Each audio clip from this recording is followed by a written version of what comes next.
plan to have who will be the emergency quarterback in the game? Shedeur. Yeah. Is Dylan Gabriel going to be like second quarter? He's out there because Flacco just needs a minute in the blue tent. Yeah, that feels likely. And if it's Shedeur Sanders and he starts balling, then what? Everything changes in a bat of an eye. Yeah. He's going in there, he's working hard, he's trying to improve every day. He's saying all the right things, trying to elevate his level of play. And remember, up until this past weekend, we did think there was a legitimate argument that he should have been higher on the depth chart than Dylan Gabriel because he performed better against Carolina than Dylan Gabriel had performed in the preseason game against the Eagles. It's just that obviously he nosedived over this last week, and so the tenor of the conversation changed. He really hasn't done it. I mean, he hasn't gotten in any trouble. I mean, he hasn't been saying the wrong things. He hasn't been a less than a model citizen focused on, being the best that he can be. He hasn't done anything. So I think that when we look at it, he's going in there, he's working hard, he's trying to improve every day. Kevin Stefanski made it clear that Shedeur Sanders will keep getting opportunities regardless of any new additions, identifying him as the club's emergency option moving forward. That stance set off fresh debate. If the Browns didn't plan to lean on Bailey Zappi, why bring him in at all? Zappi wasn't signed to be the starter. He's roster insurance, a safety net if the season throws a curveball. In practice, this points to Shedeur remaining the next man up at quarterback 1 if circumstances demand it. Cleveland's decision to add Bailey Zappi looks like a depth play, rather than a push to crown a new starter. It's a precaution meant to reduce the risk of getting thin at quarterback over a long season. By signing Zappi, the Browns keep their options open without committing to a full reset at the position. The move isn't about replacing Shedeur Sanders or Dylan Gabriel. It's about maintaining coverage in case injuries or other issues hit the room. Overall, the message is simple. Shedeur stays in the primary development and contingency lane, while Zappi provides stability and flexibility behind the scenes. I like the fact that they have him there. I think he'll be good in practice. He'll be good for some of those younger guys in helping them to prepare for a game and whatnot. The Browns added Bailey Zappi primarily to steady the room and support their young quarterbacks this season. According to Mary Kay Cabot, his day-to-day will center on helping install weekly game plans, getting the QBs ready for opponents, and being prepared to step in if injuries hit. Cabot also noted he could become a quietly valuable piece. At the same time, the move may hint that Dylan Gabriel is drawing trade interest. Several teams are reportedly checking in, especially after Kenny Pickett's recent deal. With Gabriel in the spotlight, speculation is growing that Shedeur Sanders could be only a few games from settling in as the number 2, creating a real opening for him. Stephen A. Smith weighed in as well, emphasizing Sanders' steady climb and the momentum he's built. He argued that even before the latest preseason outing, Sanders had effectively moved ahead of Gabriel on the depth chart. Aside from a brief stumble last week, Smith said, Sanders has kept stacking positives, communicating cleanly with teammates, and staying locked on development. In his view, the Browns recognize Sanders' upside and are banking on continued growth as he evolves into a more impactful presence in the near future. He really hasn't done it. I mean, he hasn't gotten in any trouble. I mean, he hasn't been saying the wrong things. He hasn't been a less than a model citizen focused on, being the best that he can be. He hasn't done anything. So I think that when we look at it, he's going in there, he's working hard, he's trying to improve every day. Stephen A. Smith underscored Shedeur Sanders' steady rise, emphasizing the real momentum behind his development. He said that even before the most recent preseason game, it was apparent Sanders had edged ahead of Dylan Gabriel on the depth chart. Smith added that, aside from a brief setback last week, Sanders has remained unbeaten, strengthened his communication with teammates, and is fully locked in on refining his craft. In Smith's view, the Browns clearly recognize Sanders' immense upside and are counting on him to keep growing into a more impactful, commanding presence as time goes on, a trajectory that reflects both his poise and the staff's increasing trust. Going in there, he's working hard, he's trying to improve every day. He's saying all the right things, trying to elevate his level of play. And remember, up until this past weekend, we did think there was a legitimate argument that he should have been higher on the depth chart than Dylan Gabriel because he performed better against Carolina than Dylan Gabriel had performed in the preseason game against the Eagles. It's just that obviously he nosedived over this last week, and so the tenor of the conversation changed. Stephen A. Smith's take lines up with head coach Kevin Stefanski's shifting approach to Shedeur Sanders. Lately, Stefanski has doubled down on developing Sanders and brushed off outside criticism. That's a notable change from earlier, when he downplayed concerns and offered sharper critiques. After the Kenny Pickett trade, the tone flipped. Sanders moved back into the spotlight with a real chance to prove himself. The timing matters, signaling the staff is ready to give him a genuine runway to show his upside. I'm committed to his development. just like all of our rookies. So we'll continue to focus on getting our guys better. And that's what we'll stay committed to, and that's what's important to me. Several analysts have weighed in on Shedeur Sanders' push for the QB2 job, and many point to Dillon Gabriel's size as a potential long-term hurdle to holding that role. Mike Tannenbaum praised Gabriel's calm, efficient preseason and acknowledged his skill, but he also flagged height as a meaningful disadvantage at the NFL level, one that could make a trade scenario more realistic. Talent and mechanics matter, he noted, yet measurable limitations can be hard to mask over a full season, which might jeopardize Gabriel's grip on the backup spot and prompt teams to explore moves. Nick Wright echoed a similar theme. He credited Gabriel's ability and upside, but didn't sidestep the obvious constraint: size. Wright argued that while Gabriel can sharpen decision-making and accuracy, he can't change his frame, and that physical profile may complicate his path to becoming a steady NFL starter. By contrast, when stacked against Shedeur Sanders, who brings broader physical tools and a higher developmental ceiling, the gap becomes clearer. That comparison highlights the specific challenges Gabriel must overcome, and why momentum may be tilting toward Sanders for the QB2 role. Gabriel, who through no fault of his own, commits one of my cardinal sins of quarterbacking, which is he's tiny. And so, he's tiny. Mike Florio, senior NFL analyst, weighed in on the Browns' internal debate and suggested the team is seriously considering moving Dillon Gabriel. He cautioned that dealing Gabriel could thin out the quarterback competition, but he also framed it as a strong opening for Shedeur Sanders to step forward. With added reps and visibility, Sanders could make a real impression and lock himself in as a valuable QB2 option for a team that needs stability behind its starter. Florio also noted that after Kenny Pickett's departure, Cleveland may be even more inclined to explore a Gabriel trade. By contrast, Sanders is essentially off-limits in his view because of his massive fan base and the public blowback a trade would trigger. With the conversation getting louder, Florio believes moving Sanders would do more harm than good for the organization's relationship with its supporters. That's why Gabriel stands out as the more likely trade candidate as the Browns try to manage depth, keep momentum, and stay aligned with their fan. This is one of the natural and foreseeable byproducts of drafting him. He comes to town with a built-in fan base. The mouth breathers, as you call them, are in tow. Not that I called them that, but you called them that. Yeah, They're there. Rich Eisen weighed in on Cleveland's situation, saying that if Dillon Gabriel is moved and Shedeur Sanders slides into the QB2 role, it's likely only a matter of time before he's starting later in the year. Eisen argued that the promotion would give Sanders the runway to cement himself, and he's confident Sanders is on track to become QB1 at some point this season. The momentum is clearly tilting towards Sanders, positioning him to take over when the opportunity presents itself. Big picture, Kevin Stefanski's message that Shedeur Sanders is the next man up if anything happens to Joe Flacco is just one part of a broader shift. Factor in Sanders' steady growth, the coaching staff's evolving view, and the ongoing chatter about Gabriel's future, and it's clear Sanders isn't being framed as a mere emergency option. He's a real contender for QB1. If Gabriel is dealt, that could be the final push that quiets the doubts and locks in Sanders as the Browns' future at the position, signaling a fresh chapter for the team. What's your read on Cleveland leaning towards Shedeur Sanders as a potential QB1? Would a Dillon Gabriel trade seal it? Or do you see a path where Gabriel still takes on a bigger role? How do you expect the battle among Sanders, Gabriel, and Joe Flacco to unfold? And what does it mean for the Browns going forward? Share your take. I'm curious where you land. So he says, this is exactly what he says. I'm told the footage of Shedeur Sanders meeting with the Giants is so bad that both the Browns and the Sanders family have threatened legal action if it is What in the NFL is happening right now? The New York Giants just leaked a draft interview recording with Shedeur Sanders, and fans are completely freaking out. Did Shedeur take some shots? Did the Giants forget what the word confidential means?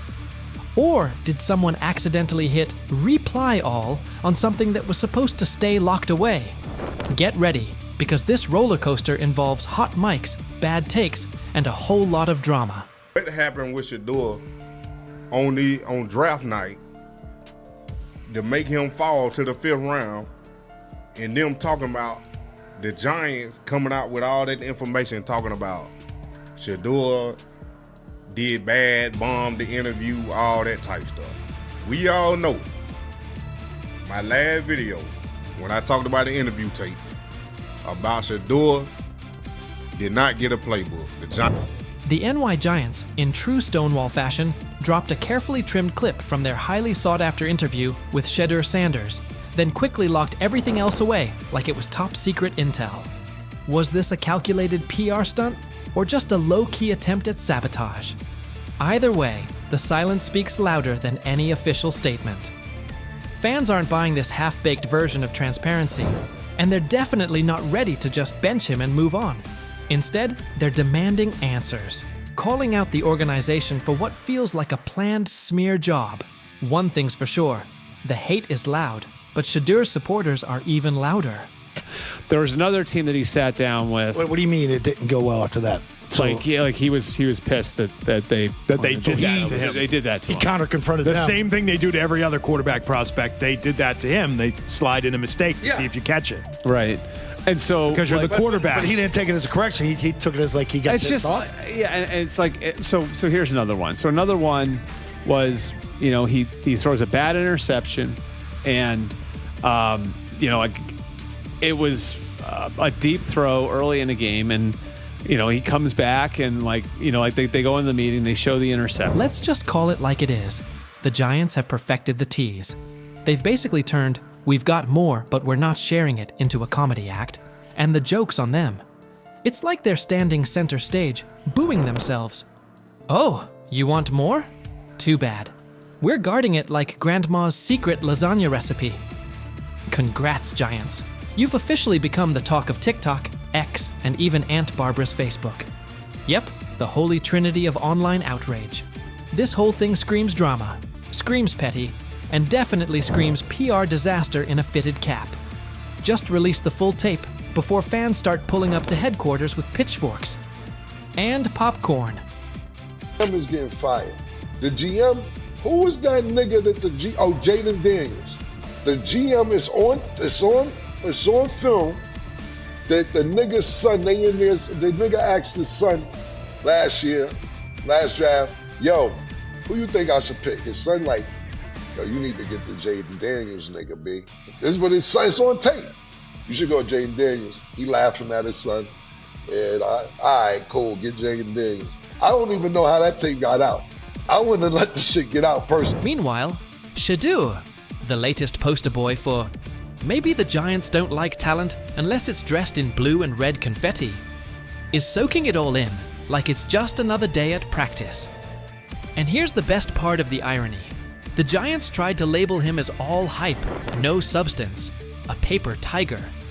But instead, they accidentally turned him into the hottest name being mentioned by every sports analyst out there. They tried to bury the story, but somehow ended up stamping it in bold. It's the classic case of ignoring a trending conversation for so long that sure, people get annoyed, but at the same time, they keep your name alive better than your own PR team ever could. It's funny. New York Giants, where these tapes at? You hear me? Because if Shedeur Sanders was so unprofessional, y'all would have leaked the tapes for the whole world could see, right? Because understand, it's a lot of he say, she say. But one thing I do know, as a young black man growing up in this world, being straightforward and not sugarcoat anything. Oh, this narrative is pure gold. Giants PR completely skipped subtlety and went straight to the "we don't like his dad" playbook. A move so awkward, it's like trying to dunk and ending up in a kiddie pool. You can almost picture them brainstorming it. Yeah, we're just not fans of QB families that aren't ours.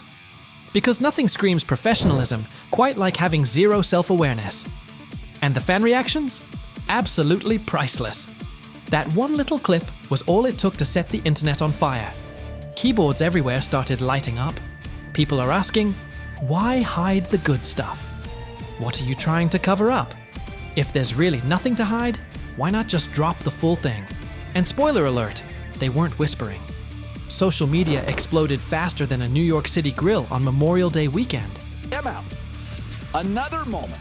What they do during the film and the combine and the meetings is teams will install mistakes intentionally planted in the install, and they want you to catch them. Shedeur didn't, and when a coach called him out, once again, it didn't sit well.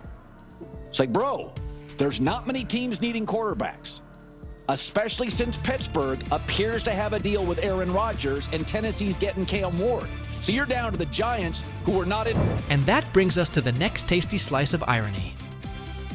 By refusing to release the full interview, the New York Giants probably thought they were hurting Shedeur Sanders' image. But instead, they ended up throwing gasoline on the hype train.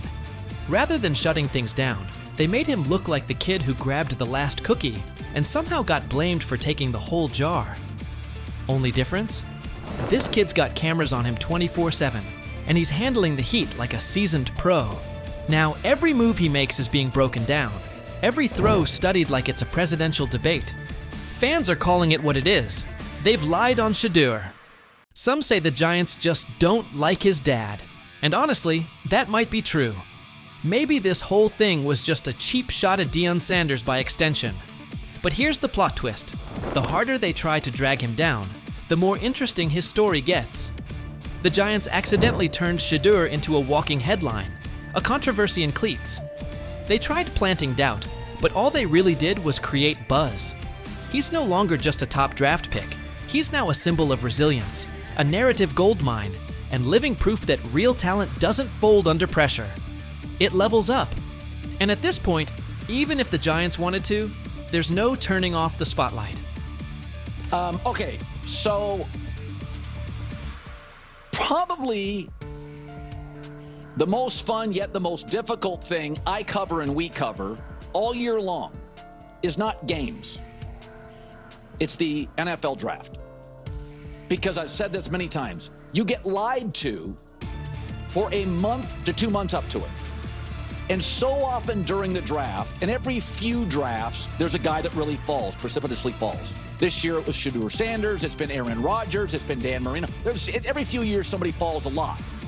And so, but those stories don't come out until like the fall and after. Let's not overlook the fact that the hate is so strong, you could bottle it up and sell it as radioactive cologne.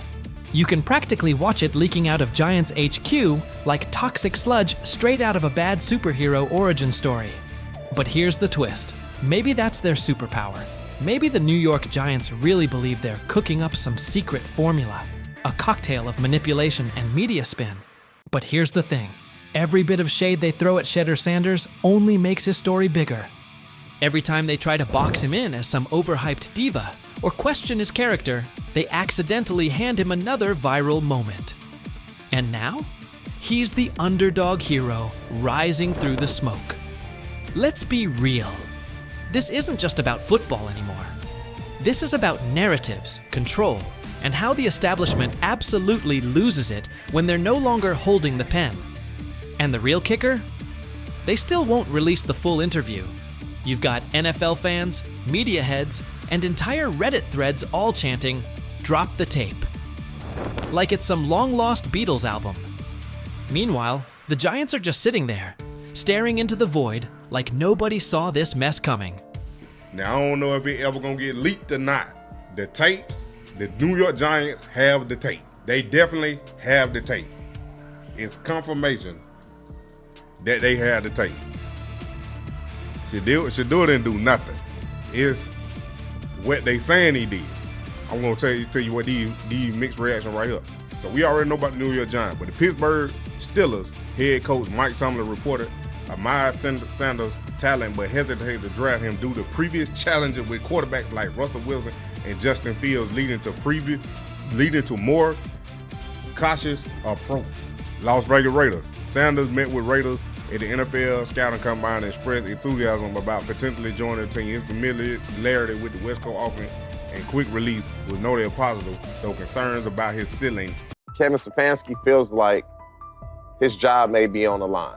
I don't concern myself with outside type of things, but I'm committed to his development, just like all of our rookies. So we'll continue to focus on getting our guys better. And that's what we'll stay committed to, and that's what's important to me.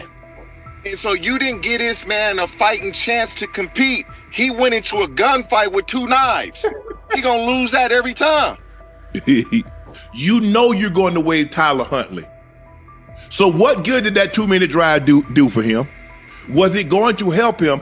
Don't you think Shedeur would have benefited more from a 2-minute drive than Tyler Huntley? Coach Kevin Stefanski looks like he's backing off, and the heat is clearly on him and the Browns to make a call. After the game, several offensive linemen who'd been on the field with Shedeur Sanders were waived, and a few players had their deals terminated. The blowback was immediate, forcing Stefanski to explain his handling of Shedeur's snaps, especially why he pulled him before the 2-minute hurry-up, a situation many felt fit the rookie perfectly. Stefanski didn't sound convincing. Under obvious pressure, he said he put Tyler Snoop Huntley in for the final 2 minutes to get him tuned up. He looked rattled delivering it, still pushing the idea that Huntley needed that work. Let's be real, Huntley was an emergency pickup when injuries piled up. He's a stopgap, unlikely to stick on the 53, and yet Stefanski used that moment to sit Shedeur. The message in his tone was hard to miss. He knows the choice isn't playing well, and the whole approach around Shedeur Sanders is already blowing back on the staff. Before we go deeper into Stefanski's full comments and what they mean going forward, don't forget to like the video and subscribe for more updates. As for the decision itself, the head coach's shaky explanation only highlighted how tense things have become. Framing the move as a tune-up for Huntley doesn't track with the stakes or with Shedeur's development timeline. It looks less like a plan and more like a scramble, and it's starting to backfire. And did you, I'm sure you kind of answered this last night, but why didn't you keep him in for the 2-minute, or why did you decide to take him out? Yeah, nothing more than decided to give Snoop. TJ Houshmandzadeh, the former NFL wideout, didn't mince words about Kevin Stefanski's handling of Shedeur Sanders. He said that in all his years around the league, he's never seen a coach appear so uninterested in a player's success. To Houshmandzadeh, Stefanski's choices look personal, like there's a grudge against Shedeur, and that's what he finds most troubling. TJ Houshmandzadeh called the bias blatant and cautioned that, if it's real, the push on the Browns to dismiss Kevin Stefanski will only intensify. The fans gonna be saying, Shedeur our quarterback. Shedeur should be our starter. Shedeur should be the guy that starts game 1, week 1. Look what he did. They didn't want that to happen. And I don't know what's going on with Kevin Stefanski. It's almost as if, and I don't even want to say this, but I'm going to say it anyway. And that's exactly how it came across. Kevin Stefanski's body language said plenty. He looked like a coach feeling the axe over his shoulder. TJ Houshmandzadeh added that this isn't the first time Shedeur Sanders has been treated this way. He pointed to the opening preseason game, where Shedeur was sharp, yet Stefanski offered no real praise. Now, after what unfolded yesterday, it looks like Stefanski is pushing the idea that Shedeur was at fault, almost as if he's trying to validate the staff's stance that they were right and Sanders was wrong. TJ even suggested it felt like the situation was engineered from the start to make Shedeur come up short. Well, like when he played well the first game, he was so off-putting, like, oh yeah, well, we'll see what happens next. Like, he should, he played great, man. He exceeded our expectations. He didn't say none of that.